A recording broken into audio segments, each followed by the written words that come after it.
So staking out the textbook is our title, but it didn't fit on a single slide, so it's actually staking out the textbook, collaborative annotation, close reading, and deep instruction. As I was mentioned, I'm Dr. Jeremy Dean. I'm the Director of Education at Hypothes. I'm also trained as an English teacher and English professor. And I'm the one responsible for the corny title, which of course plays on the spy theme of the conference and was intended to evoke the sort of powerful new ways that we can gain intelligence about student learning through learning management systems like Canvas. And in terms of annotation, specifically dig deeper into the process of reading and annotating that students make as part of that larger learning process. But I have to admit that I'm a bit uncomfortable with the sort of spy theme of the conference to an extent. Hypothesis is an open platform, not meant to be secretive, and I want to privilege student rights as well as the ability for administrators and teachers to gain insight into student work. So I've been exploring some other meanings of the word stakeout, and this is one that might be familiar in this part of the country, right, from the mining history of Colorado. Another meaning of stakeout is to sort of stake out a claim, right, to lay claim to a piece of land, and it's something that annotations do as well, and highlights that can work to mark territory within a text and to assert a kind of ownership. There's also to stake out the foundation of a house, the sort of early parts of creating a home, and I believe annotation can do that as well as a way to create space of one's own inside of text. And of course, when that becomes digital and online, that space can be shared with others. But let me give a brief primer on annotation before Remi talks about his experience using Hypothesis and collaborative annotation in the classroom. When I taught high school and college English, I would hand out a poem by Billy Collins on the first day of every term, which I'm just going to read a few lines for you right now. We've all seized the white perimeter as our own and reached for a pen, if only to show we did not just laze in an armchair turning pages. We pressed a thought into the wayside, planted an impression along the verge. So annotation fundamentally is a way to become an active reader, an active learner. And it's a practice that scholars, students, and everyday readers have been using since really before the invention of the book. It's an age-old learning technology in that sense. And this is obviously a student's copy. I don't know if you guys were raised in this way or taught in this way, but I have books from middle school with my little annotations that I was taught to do all the way back then. It's something, as I said, I encouraged in my own students. It's been passed on to students as a sort of fundamental practice of literacy.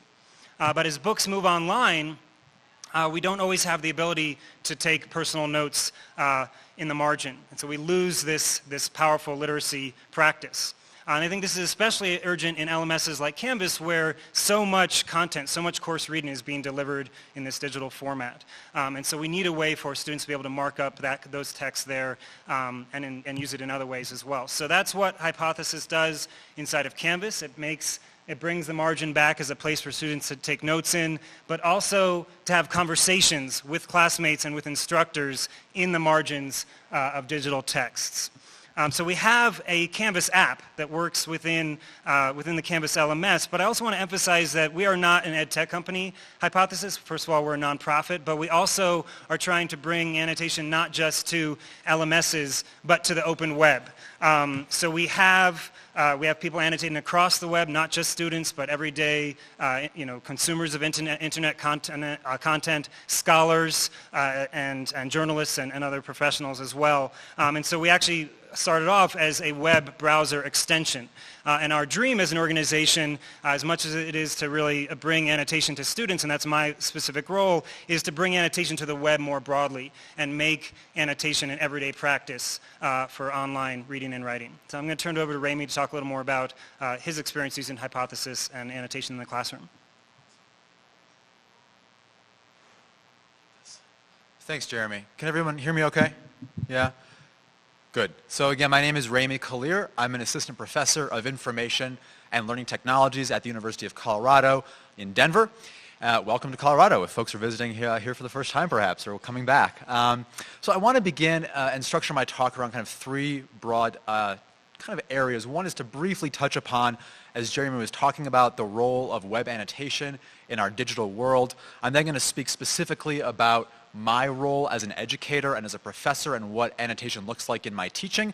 And then I'll close with a brief bit of commentary around the fact that this is also, for me, an opportunity to conduct research, and there are a lot of people who are actually really quite curious about web annotation.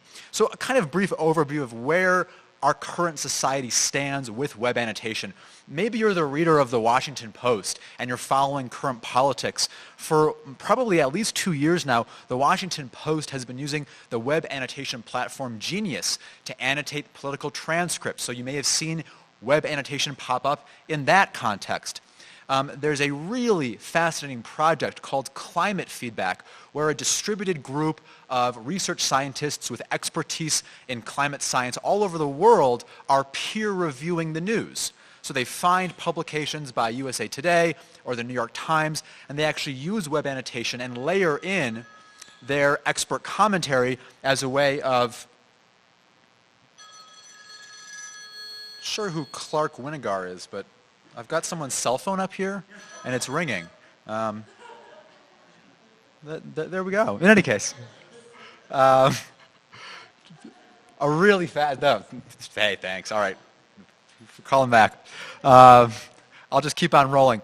Again, a group of climate scientists using web annotation to peer review the news.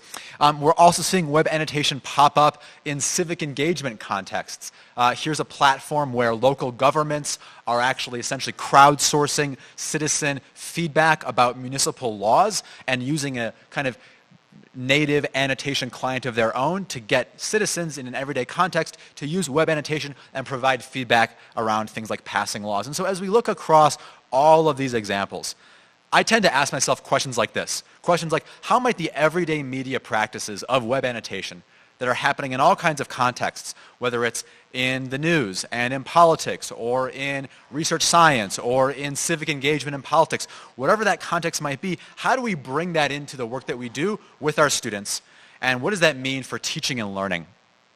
And I want to just, again, briefly look at a few quick examples that are doing that. There's a really fascinating example called Science in the Classroom. Do we have any STEM educators here, or perhaps science faculty in particular? I know Brian. Yeah, well, of course, go figure. So there's an entire group of academics and researchers who are using the journal Science. This is one of the most reputable journals around science and science education, and they're using Hypothes.is, the web annotation platform, to layer in expert commentary about these scientific concepts. And so when college students who are learning how to read like a scientist and perceive the way that scientists write and conduct research, they can access an annotation layer over these science journal articles as a way of becoming more fluent in their disciplinary practices. We're also seeing web annotation move into the way that students use open textbooks. And there's a major National Science Foundation funded research effort currently underway by CU Boulder, Rice University, and the University of California, San Diego that's partnering with OpenStax. Perhaps people in the room are familiar with OpenStax.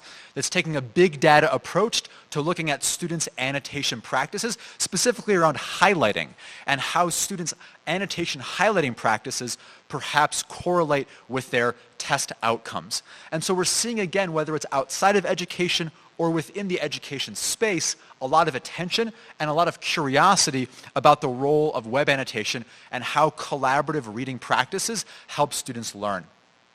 So as I look across all of these examples, and by training, I'm what you might call a learning scientist, I tend to see that collaborative annotation, and perhaps Hypothes.is in particular, supports 4 practices that everybody in this room should care about.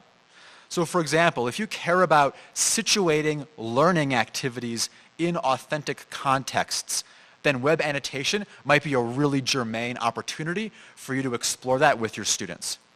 If you care about multimodal expression, not only how we write with words, but how digital media literacies are increasingly image-based or connected with video or are connected to other kinds of online resources, then web annotation may very likely be useful for your teaching and learning. If you care about how student learning establishes connections across contexts, whether those are disciplinary contexts or contexts between more formal schooling and everyday life, web annotation affords that. And lastly, particularly tools like Hypothes.is do a very very nice job of curating resources and curating conversations. And if you care about having students join conversations, whether it's with their peers or whether it's with experts or other communities, you can use web annotation as a way of mediating that kind of dialogue and discourse. Now, I really emphasize these learning practices and their relationship to web annotation because I think a lot of people are familiar with this. Show of hands, who knows what this is?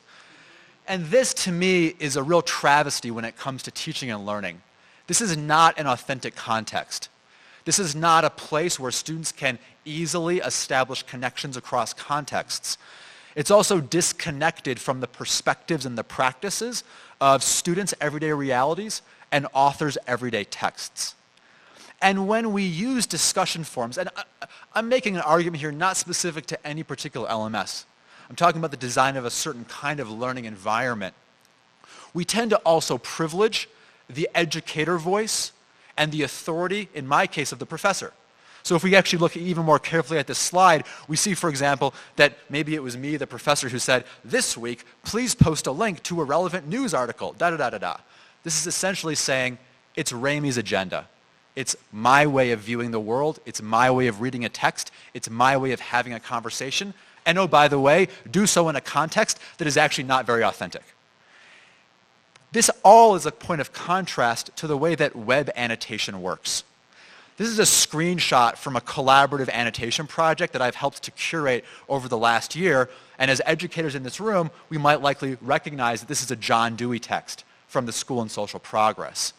And so we see here an authentic context because the text becomes the terrain upon which readers meet, and readers have conversations, and readers interact with one another. And we turn texts into contexts. And the mediating tool and set of practices that does that is web annotation. And I'm not going to kind of move into a too academic or theoretical conversation about the real power of turning texts into contexts, but if everyone in this room cares about authentic student learning, we should really begin to think deeply about what it means and what it takes to turn our texts into contexts and the kinds of tools and the kinds of practices that will get us there. And for me, that's web annotation, and that's specifically the platform Hypothes. And so as an educator, I've been teaching with and using Hypothes in my courses for about 1.5 years now. And yes, this is a table. This is the only table. It's not going to get too geeky, so bear with me. I'm going to emphasize a few points that I think are important in looking at my pedagogy and my practice as an educator. So the first thing to point out is that I use Hypothes web annotation in classes that are both large and small. Now, at the University of Colorado in Denver, I primarily work with graduate students, and a lot of the graduate students that I work with are educators, and so that's why in that second row there you see that I've kind of bracketed out educators as a type of student. This is a nice kind of way of thinking about the fact that educators who are experiencing pretty innovative and creative forms of learning, such as that afforded by web annotation, may be more likely to take that kind of work into their own classroom contexts. Speaking of my grad students, I would be remiss if I did not recognize, thank, and really appreciate the fact that in this room right now is one of my former graduate students who has with me learned in one of these courses. Susanna, she is a living and breathing example of really transformative kind of engagement with this kind of learning. And so if you're already bored listening to me talk, afterwards, track Susanna down. She is now a learning experience designer at the Colorado School of Mines and is doing amazing work with Canvas, knows a lot about Hypothes and web annotation, and can really testify to the student experience in this kind of course context. I'm also going to point out the fact that I teach in various course settings. So primarily I teach online, and again I teach online courses about like games and digital storytelling, fun topics. But when I get really geeky, I'm a learning scientist and I talk about learning theory. And so for example, this last fall, I taught a blended course where my students were meeting face-to-face. We met 8 times face-to-face in a given semester. And we would use online collaborative annotation as a way of seeding class conversations. So if my students have already collectively read a text and had conversations using web annotation, when they sit down in class face-to-face, they have much richer and more evidence-based conversations because they've been already digging into the inline annotations and the back and forth of conversation that's happening in a text, and then they bring that into their classroom conversations. And the last thing I'll mention is around how Hypothesis is being used in various contexts. Yes, you can use Hypothesis publicly, and earlier Jeremy highlighted how Hypothesis already lives on the open web. And many people in many communities are already using Hypothesis to annotate and work in open web spaces. I typically tend to use Hypothesis privately now, in line and in group settings. And so you can just see here briefly that in some of my courses, I'm using Hypothesis, often in private settings, and often using that within the Canvas LMS. So without getting into too much more detail, because I've spent way too much time having you all look at a table, I want to hear from a few students. And I want to hear from a few students who have really inspired my thinking around the power of collaborative web annotation. So in one sense, collaborative annotation is social learning. And I've had students say things like, Hypothesis was an amazing approach to required readings and annotations. I gained insight from my peers and had rich conversations in the margin of my readings. We can use annotation as a one-way, kind of unilateral, kind of directive experience where a student is essentially reading a text and saying, what am I getting out of this just for me? But in more powerful ways, web annotation is a collaborative and social process where the questions that Jeremy has are ones that I might be able to answer. The confusions that I have, perhaps Susanna can address for me, or a professor or an expert can join those conversations in a social environment. And web annotation creates these kinds of social learning practices. I've also had students say, I've had a great time peeking into the minds of my classmates and being able to see their reactions to my comments, and that's been revolutionary. In this respect, we can talk about web annotation as supporting perspective taking. And perhaps now more so than ever, perspective taking is, I think, quite critical when it comes to any learning endeavor, regardless of discipline. Perspective taking helps to build empathy, and I think that empathy and knowing a little bit more about our fellow citizen is quite critical in this current political age. But so too is perspective taking important from a disciplinary perspective. When we think about how does a scientist, or how does a social studies scholar, or how does an expert in a specific field read a text and ask questions about a text. And if we can use web annotation to, as this student says, peek into the minds of my classmates, we can help to really engender that important perspective taking. I've also had students say to me, through our shared annotations, we've agreed, disagreed, added, questioned, reflected, and shared. In the future, I hope to be able to engage in a similar process with peers of other courses. You know, as I've mentioned, I've been using Hypothesis in my teaching for about 1.5 years now, and like clockwork, every semester, after a class concludes, I'll have a student come to me and say, you know, I'm in Professor so-and-so's class, and I really wish we were using Hypothesis. I can't see how my peers are reading. I don't have a sense into how they're asking questions and reading deeply around certain core concepts. They miss the ability to be social in their reading when it's just assumed most professors give their students something to read and then say, oh yeah, come back to that inauthentic discussion forum. And lastly, I've had students say to me things like this: to be able to communicate while you are reading really helps me understand more and go deeper into their readings. We were a community learning together. Now for me, this is interesting because it plays at two kind of complementary aspects of comprehension, which is individual, and community, which is collective. So for these students, they are reading deeply. They're going deep into readings. That's an individual experience that's of course supported collectively by their peers, by a learning community. And we can see web annotation as playing at both the reading comprehension and community building levels. So I'm going to kind of wrap up my comments here by just briefly mentioning that this work around web annotation as a unique way of engaging in student learning is not just of interest to me, it's really resonating with many different learning communities. And so as mentioned, I am a professor and a researcher, and this is a list of some recent publications, including one that Jeremy and I have written together, and some presentations at leading academic conferences, showing that there are communities of researchers and practitioners who are quite interested in this work. And I should also mention, just as a point of bragging, that I've had fellowships around web annotation supported by both the National Science Foundation and now the Open Educational Research Group. And so other communities are listening, and other people outside of perhaps even this Canvas LMS community are listening and interested in the power of web annotation to support transformative student learning practices as well as teaching practices. So I'm going to kind of close there. I'm going to turn this back over to Jeremy, because I think for most people in this room, a big question that you might have is, what do I do next? How do I get started? I'm likely a Canvas user. I want to think about how to bring Hypothesis into my Canvas teaching and learning experiences. And so Jeremy, please. So actually, before I jump into the sort of Canvas-specific integration, I just want to make 2 points to follow up on Remi, and I'm going to be brief with the Canvas integration piece because I hope to be in touch with people individually about how that can work on your campuses. But 2 things I want to mention. One, Hypothesis, as I said, is a general-purpose web annotation tool. I've been Hypothesis for 2 years, working with teachers to bring this kind of collaborative annotation technology to classrooms. Again, primarily mostly outside of the LMS. On the web, in other platforms like blogs and things like that. But we have, over the past year, been developing specific Canvas integration, which we're really excited about, and we're in the process of really ramping up that Canvas integration.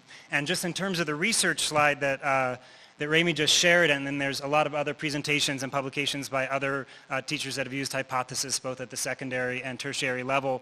The Canvas integration and LMS integration, I think, is a really exciting opportunity for education researchers because of all the data that's gathered about student behavior within the LMS. And if we then add to that the layer of how students are reading and how they're annotating, how they're interacting through annotation, I think we can gain some really interesting insights into how they're reading, how we can help them read, how they can teach us about the process of reading.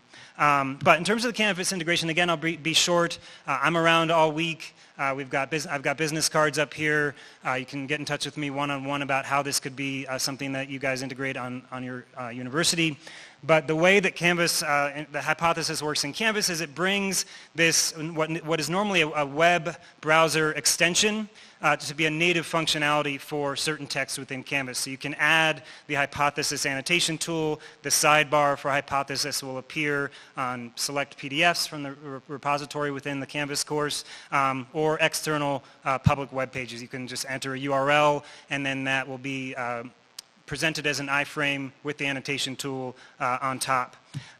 So students and instructors can view and create annotations as part of private groups. An instructor can create a private group, so those annotations are really just circumscribed by the community of a classroom, or even if you want to, by a particular section within a larger class. I realize now that I haven't shared this slideshow that you can't use this link, but I did do a Canvas webinar because we are an official Canvas partner, and there is a Canvas course set up for that with annotation-related readings and assignments and things like that. So if you get in touch, I can pass that link on. And again, just one quick point. Students can be reading collaboratively. I mean, first of all, you can just have students create private notes using this tool, right?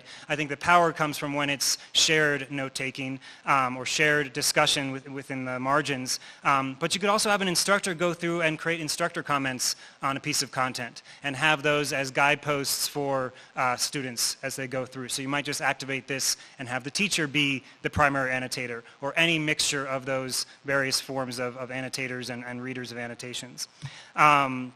You can create annotation assignments within Canvas using the Hypothesis external tool, and then students can submit their annotations just from that text, which to me, again, I'm trained not as an ed tech dude, but as a teacher of English at the high school and college level. I have a PhD in English, as I said, so my background really is as an educator.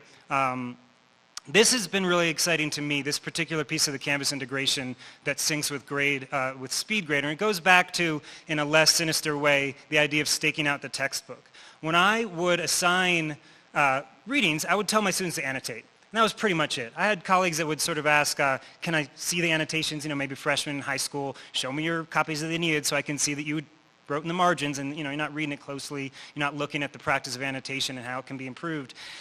When a student submits a cross-section of their commentary on a text, a teacher can suddenly see what those annotations look like, whether they're just the own students' comprehension notes as they're going through a text and have a better understanding of if they're comprehending, how they're comprehending, where they're not comprehending. That's a tremendous amount of information for a teacher to take and then help a student improve, or it may not be about improvement, it may be about, wow, I see all these things that you're noting in the Shakespeare text. Again, I'm an English guy, so all my examples are going to be literary. All these particular themes that you're noting within Hamlet, this would be great for your final project. So you're not just, in terms of intervening, in terms of helping struggling readers, but you're also able to see the themes that emerge in a particular student's paths of annotation and paths of inquiry through text, which I think is something that, in terms of surveillance, and the good side of surveillance is just an incredibly powerful form of visibility for teachers to have in their student learning process. So anyway, there's a submission feature. It syncs with SpeedGrader, so the student might be making comments and having conversations with their classmates in the margins of, in this case, this is actually an essay from that Canvas Annotation 101 course. I can then see Mrs. Hitchcock's annotations as a cross-section. So there's the discussion that takes place on the text, and then her contributions to that discussion separated out as a submission to SpeedGrader, both her annotations, and it doesn't show it here, but it would also show her replies to somebody else's annotations, which I think is pretty cool. And that can be assessed. If you want to put a grade on those annotation sets, you can do that. You can also just provide the feedback there, right? You can also sort of say, I really like how you're engaging with your classmates. You're listening really closely to their comments, but I want you to, push a little bit harder, maybe challenge your classmates a little bit more. I don't know, you provide feedback on the annotation process, but also the sort of discursive engagement process, or really anything that you find as important as part of the practice of annotation, because this is largely up to teachers to decide how the annotation gets used, from personal note-taking to sort of editorial notes, to conversational notes. They can be informal, they can be formal, they can have MLA citations. These annotations can be very long, they can be like essays, they can have MLA citations within them, they can have links out, so there's all kinds of ways to think about the rubric for what makes a good annotation. And actually a lot of our teachers are, I think, adding this, I forget what the name of it is in Canvas, but adding this to the open rubric part of Commons part of Canvas, and adding rubrics for how they set up and then assess annotations. I can link to that kind of stuff if people are interested. And so finally, I'll just close by telling a little bit about where the Canvas integration is right now. Again, you can add this to your web browsers right now and go and annotate anything. You can annotate the local newspaper, you can annotate articles that you're reading with other instructional designers or professors or whatever your learning communities are. But in terms of the Canvas integration, it can be added to courses, it can be added to installs at this time as an external tool. So get in touch with me and I can send you the links to get started there. There's a web form where you enter in your, the secrets and the keys and things like that. But by fall, our hope is to launch and so what the beta form has is it creates this annotation capability native. What it's missing, and I know is really important to many of you, is the ability to provision accounts in Hypothesis through LTI. And so that's what we're hoping to launch by fall, so that when a teacher adds Hypothesis to a course or an administrator adds Hypothesis to a course, it will automatically provision all the students in that course with Hypothesis accounts and will automatically place them in the appropriate private group within Hypothesis. So that's what we're working on concretely right now and what we hope to ship by fall, and there's going to be much, much more coming down the road. And I think with that, although it's kind of the most boring of slides, we have about 9 minutes for Q&A, so I'm going to call Remi back up, and feel free to ask us about the LTI-specific integration, but also to chat us up about the pedagogy of collaborative annotation as well, and I'm going to try to find a prettier slide.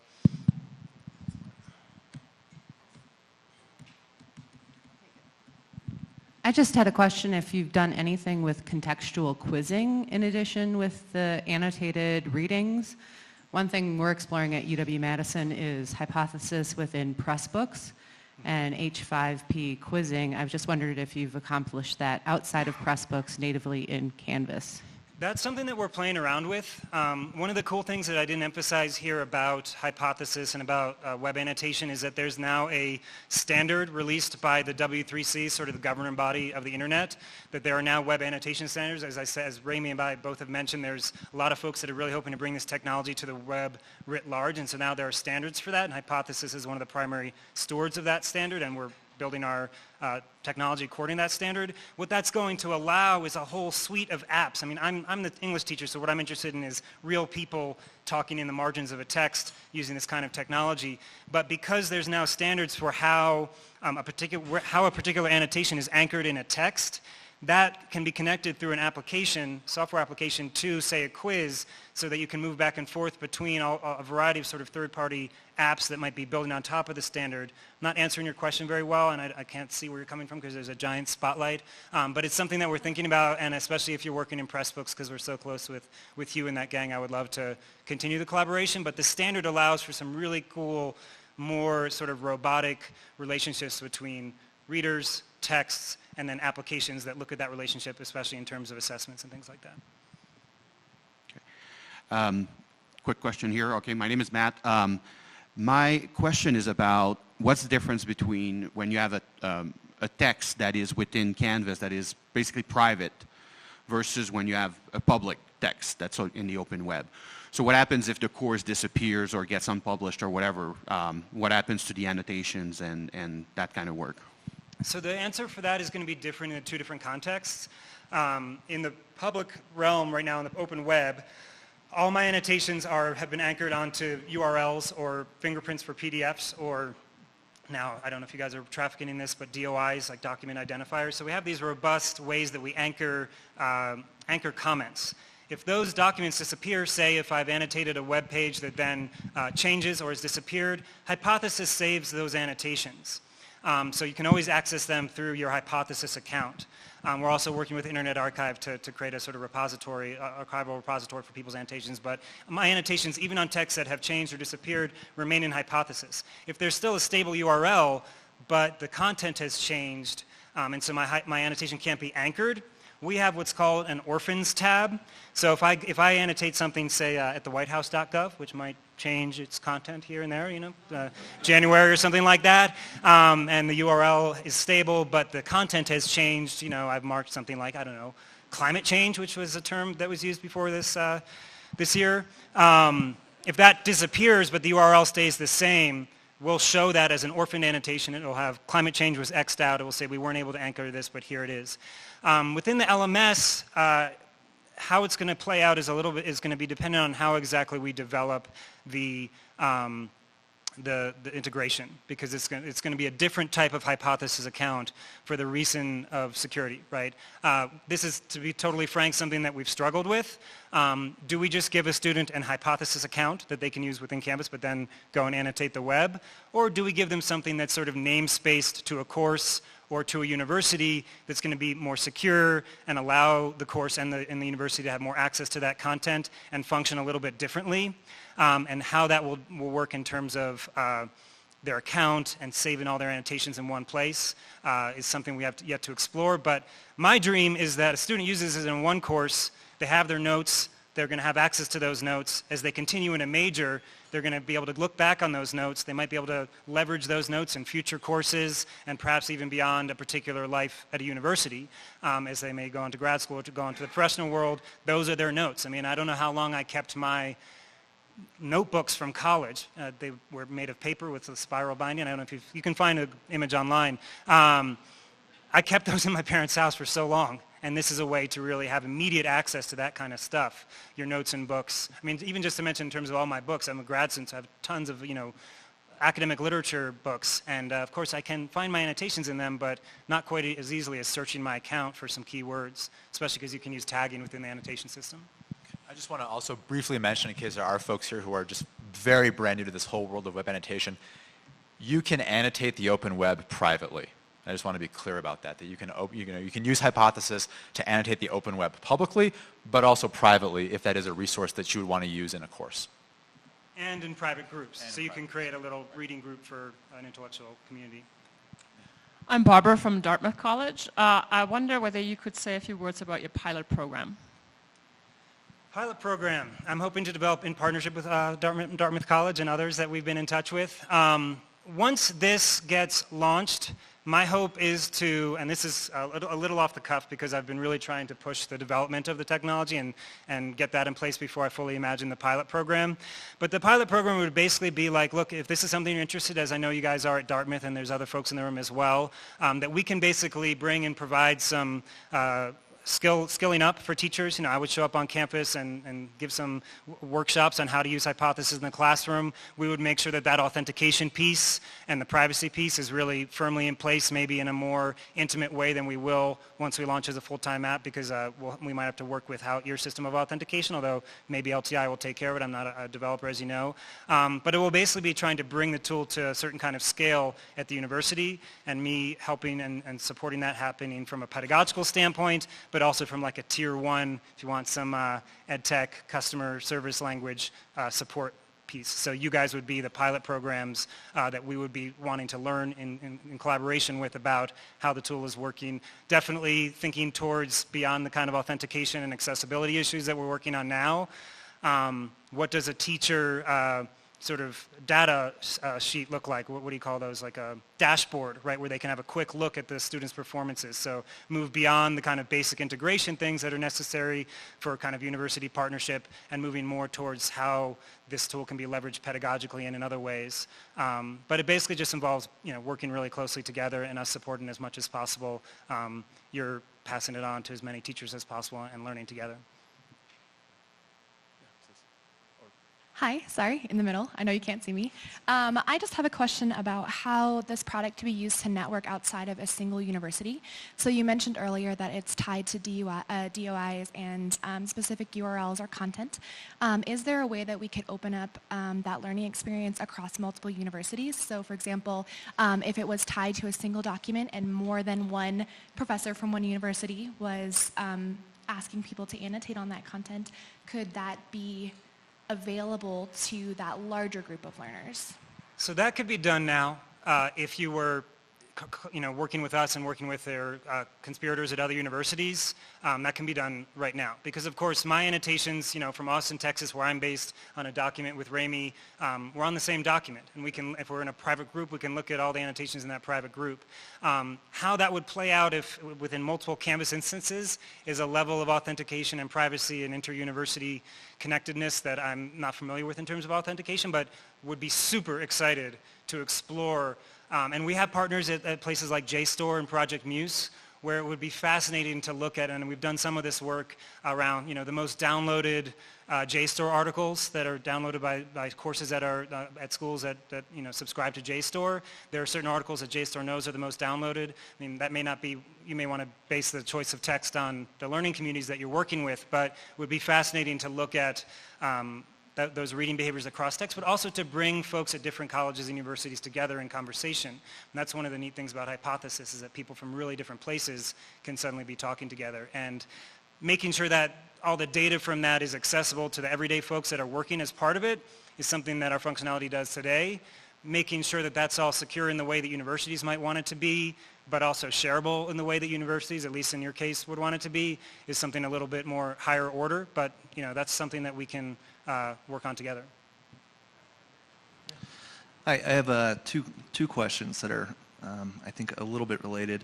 I was interested in the idea of students being able to view journal articles that have already been annotated by experts, the example you gave of science.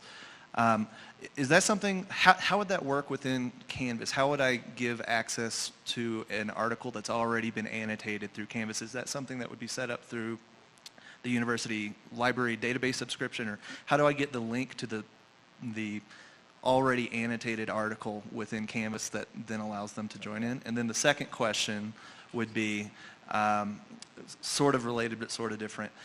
What happens to an article that has been annotated when I copy a course into a new section? So do those annotations stay? Do they disappear? How does that work?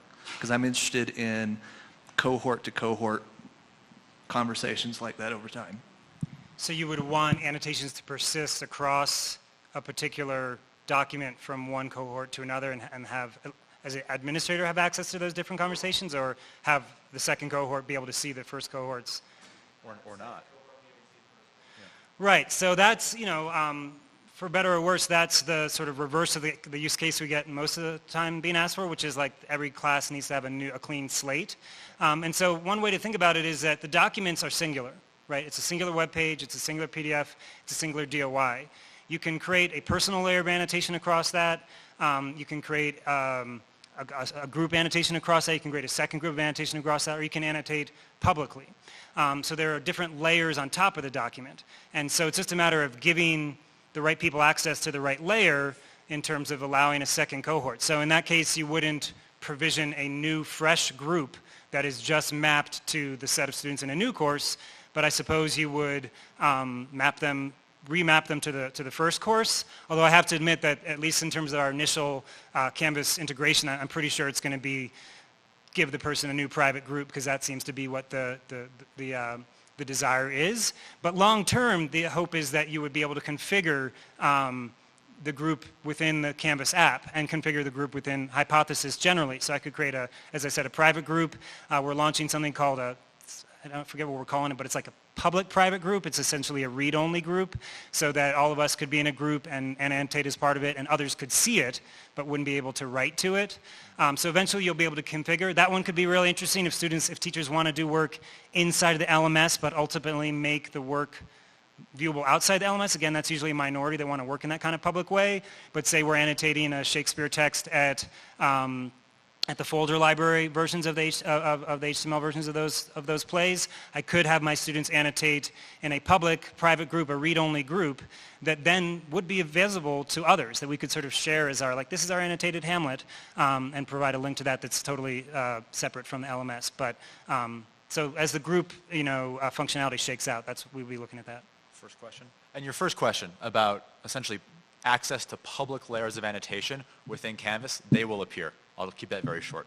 If you bring in, for example, that link to that science journal article, which is a open public document, and those scientists' annotations are an open public layer, when you bring it into Canvas, your students will see it. They'll just be seeing it inside of Canvas, as opposed to seeing it on the open web. And they'll be seeing it on a public layer. Right. So one thing that might happen, down the line is that if you import a PDF into Canvas and you open it up, again, because of the ways that we've at least learned from most of our early partners with Canvas integration, is that people want a private group and they want the students just to be annotating that private group. So what we'll probably do is create that private group, add the students to it, open the doc, toggle to that private group layer. But there could be this public layer that you could go to and say, are there public annotations on this PDF, and see those. There also, down the line, might be some versions of these public read-only groups. Say a group of editors from JSTOR or from a particular journal have annotated an article. You could toggle between my class layer and that journal layer and any number of other layers. From the light. Hi. I have a question. I use discussion for my chapters, saying muddiest points in chapter 2 or something, where students would say, I didn't, can anyone clarify this, that, in that chapter? So I was looking at this and thinking that the annotation would really work well, where they can really, highlight and have some, collaboration going, and people can put in their input. Do you guys work with publishers of, like my text is say from McGraw-Hill or Cengage or Pearson? So how would this tool work with that? Like the e-book of the publisher. Right. So we have a publisher. We're working with publishers across the spectrum in scholarly communication and in education. We have some early partnerships there. The way that those would work, probably would be bringing annotations in through the ebook. We're developing ebook functionality right now, and it's already active on NYU Press. So we're going to share that EPUB functionality more broadly, and that way I think the hypothesis functionality would come in with the publisher content. So as McGraw-Hill sends content into the LMS, that if they have partnered with us, they can make it active wherever they want it to be. I think I'm sensing the fact that there's another session here. We were maybe supposed to end 5 minutes ago. So psyched, there's so many questions. I'm around all week, very accessible. Otherwise, email me, tweet at me, find me right now. Happy to chat more about further questions and moving forward. Thanks, everybody.